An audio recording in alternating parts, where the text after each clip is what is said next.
Oigan, ¿y si me hago beauty blogger? Nightmares creep while you and me repeat this bittersweet heat. Hello guys, welcome back to this channel. Let's start with the first exercise of the video, shall we? So this thing right here, it looked a little bit complicated, right? But it is not.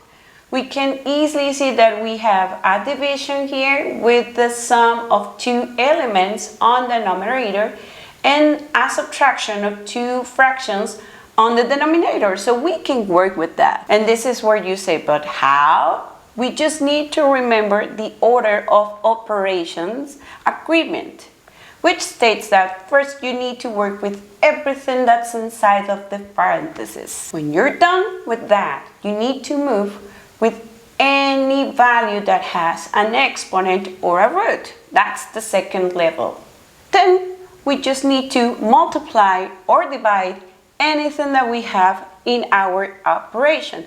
Remember, we tend to start from left to right when we have that kind of operations. And last but not least, we're going to add and subtract anything that is remaining in our operation. So let's start with the process, shall we?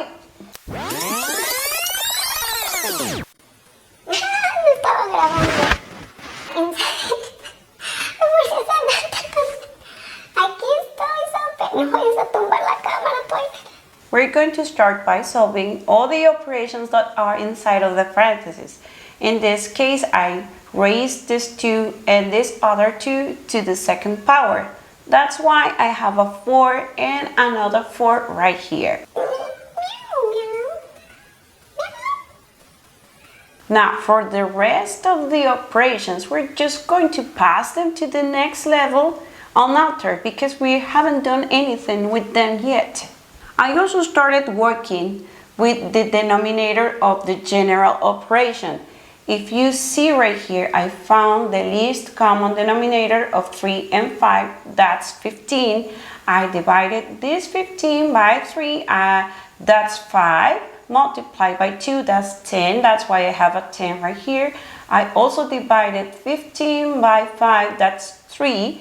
3 multiplied by negative 2 is negative 6. That's why I have these numbers in this part of the operation. In this part of the process, I multiply this number 4 by 1/3. The result of this operation is 4/3. The negative 1/4, I just pass this in the same way to the other part of the process. In this part of the process, I multiplied 4 by 1/3. That's why I have 4/3 in this part of the operation.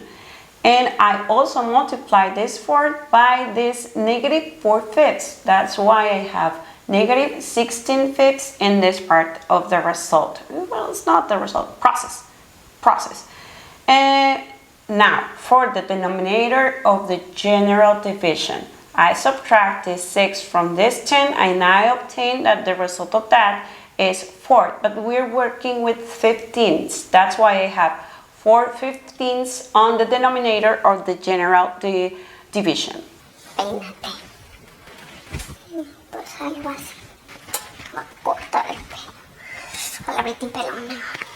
It is what it is.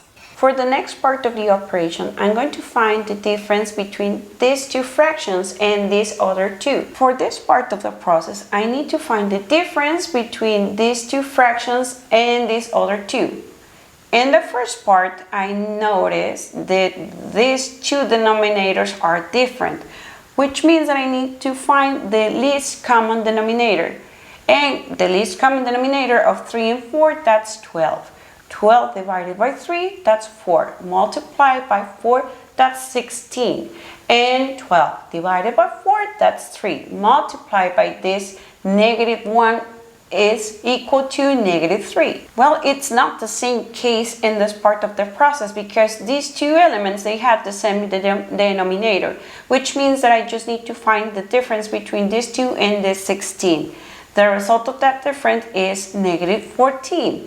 In this case, it's negative 14/5 because we have a fraction, right? This part is already simplified, so I'm just moving or copying these 4/15 on the denominator or then on the next part of the process. To remove the parentheses, I just need to solve the subtraction. 16 minus 3, that's 13. That's why I have 13 over 12 in this part of the operation.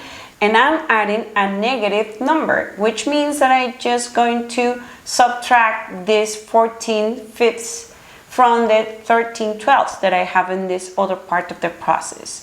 Again, I'm not doing anything to this 4/15, so that's why I'm just copying it to the next part of the process. ¿Por qué a la gente no le gustan las fracciones? Son bonitas, unas precisas. Y aparte se ven bonitas, bonitas. See, this is not as complicated as you thought.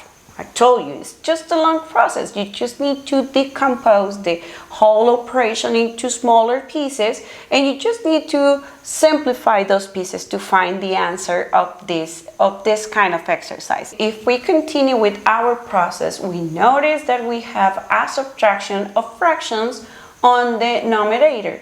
And in this case, we have that the two denominators of the subtraction are different, which means that again, we need to find the least common denominator. And the least common denominator of 12 and 5 is 60. That's why I have that number in this part of the operation. 60 divided by 12 and multiplied by 13 is 65. 60 divided by 5 and multiplied by 14 is 168. 65 minus 160 is negative 103. The denominator of this fraction is 60. That's why I have negative 103 over 60. In this part of the process, I have a division between two fractions. And to solve this kind of operations, I just need to multiply the outer values of the operation. That's why I have negative 103 multiplied by 15. See, these two are the outer values of the division. And the denominator is the result of the multiplication of the inner values of the division. That's why I have 4 times 60. If I just multiply these numbers, I'm not going to obtain the simplest possible fraction. That's why I'm going to do a little trick in this part of the operation. 60 is a multiple of 15. That means that I can divide both numerator and denominator by the number 15.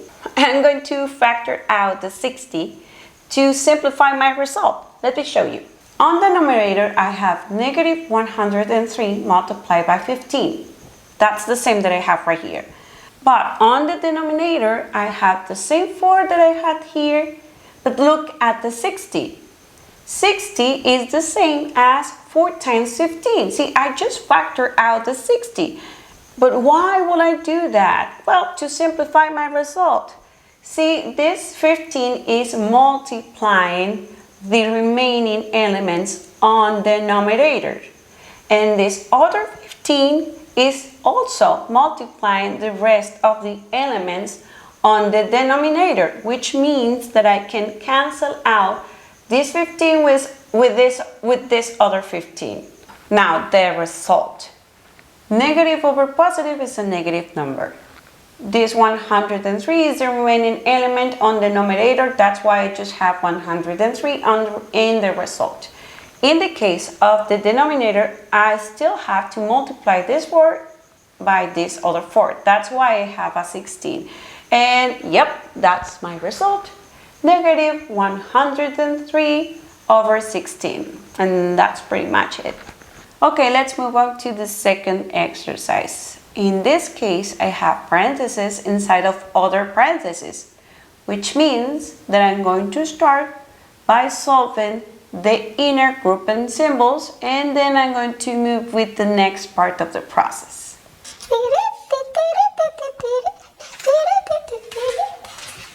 Ready? So let's start with our process. The difference between 10 and 2 is 8. This difference in this part is being raised to the second power. That's why my 8 is also being raised to the second power. Let's move on to this part. 3 plus 3 is 6. 6 minus 5 is 1. That's why I have a 1 in this part of the process. Well, in this other part, I have the difference between 12 and 10. That will be 2. And that difference is being multiplied by 4. That's why I have 2 times 4 in this part of the process. Se murió la luz. Se murió la luz. In this part of the operations, we have 8 to the second power. I have a subtraction here and I have an addition in this other part. So according to the order of operations agreement, we need to first solve this part of the process. That's why I have a 64 in the next step. On the other hand, we have a multiplication and a subtraction. We know that we need to first solve the multiplication before the subtraction. That's why I have an 8 in this part of the process. Okay guys, we're almost there. To remove this parenthesis, I just need to solve the remaining operations inside of it. And I just have additions and subtractions. That means that I'm going to start from left to right. And the result of these operations, 4 minus 64 plus 1 is negative 59.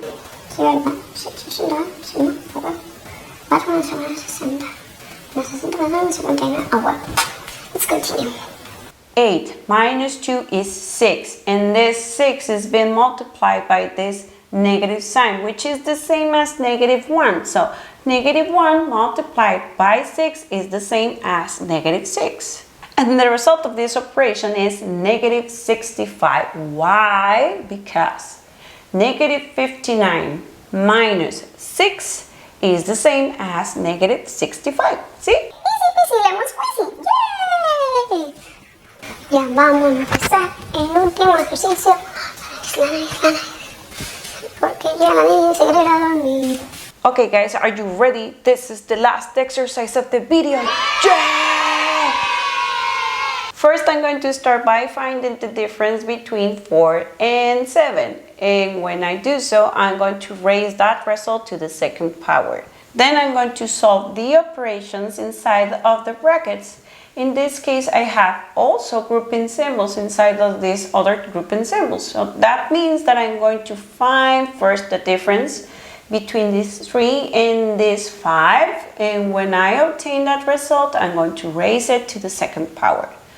In this other part, I'm going to find the difference between 7 and 2. And when I do so, I'm going to multiply that result for this negative 3 that I have right here. Let me show you. See? The difference between 4 and 7 is negative 3. That's why I have a negative 3 to the second power. Now, the difference between 3 and 5, that is negative 2. And I'm also going to raise that negative number to the second power. The difference between 7 and 2 is 5. That's why I have a 5 inside of this parenthesis. You know what? I just got bored. That's why I just wrote the rest of the exercise. So let's continue with the process. Negative 3 to the second power is equal to 9. See? That's why I have a 9 in this part. Now for this part, negative 2 to the second power is equal to 4.